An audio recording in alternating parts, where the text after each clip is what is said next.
le bain de sang continue sur les marchés et dès le début de cette nouvelle crise, ce que je vous avais dit, c'est que pour moi c'était pas des soldes, parce que quand vous mettez comme ça des tarifs sur les entreprises qui faisaient la croissance des marchés et la croissance de l'économie, pas seulement la croissance des marchés, eh bien vous faites perdre immédiatement de la valeur aux entreprises. Les soldes, c'est quand vous avez le décalage entre le prix réel et la valeur. Là, la valeur des plus grandes entreprises a baissé parce que ça va leur coûter maintenant beaucoup plus cher de pouvoir fonctionner et de pouvoir gagner de l'argent. Ceci dit,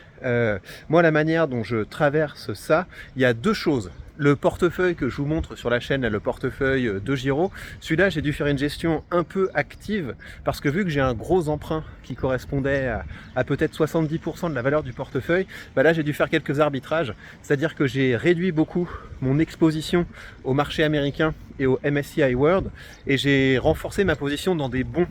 pour qu'il y ait une valeur de ce portefeuille qui permette toujours de couvrir l'emprunt. Et donc je vais reconstruire ce portefeuille à partir de ça. Je vais rien changer à mon DCA, je vais continuer à investir dedans. Mais là, vu que j'avais les risques d'appel de marge, j'ai dû gérer un peu activement. Par contre, le portefeuille de stock picking, d'actions américaines que je montre sur la page Patreon, celui-là je touche pas du tout. Je n'ai rien vendu, j'ai fait aucun arbitrage parce que je sais que sur le long terme, des bonnes entreprises, ça restera de bonnes entreprises. Et je continuerai pareil mon DCA dedans. Je vais même pas aller vers des actions plus défensives, je vais profiter pour renforcer l'attaque américaine parce que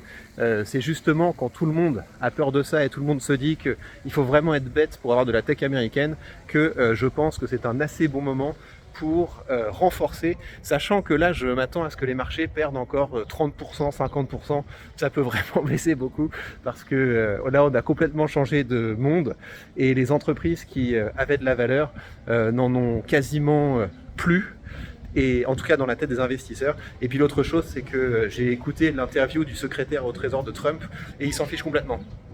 Il l'a dit clairement, moi que la bourse dévisse, je m'en fous, je suis pas là pour m'occuper de Wall Street, je suis là pour m'occuper de Main Street, donc je m'attends vraiment à ce que ça baisse encore pendant un moment, mais tant mieux, hein, parce que ça va me permettre de reconstruire un peu de cash et de mettre ça dedans, et dans 5 ans, dans 10 ans, on sera content de ne pas avoir paniqué. Profitez de votre journée et à très vite.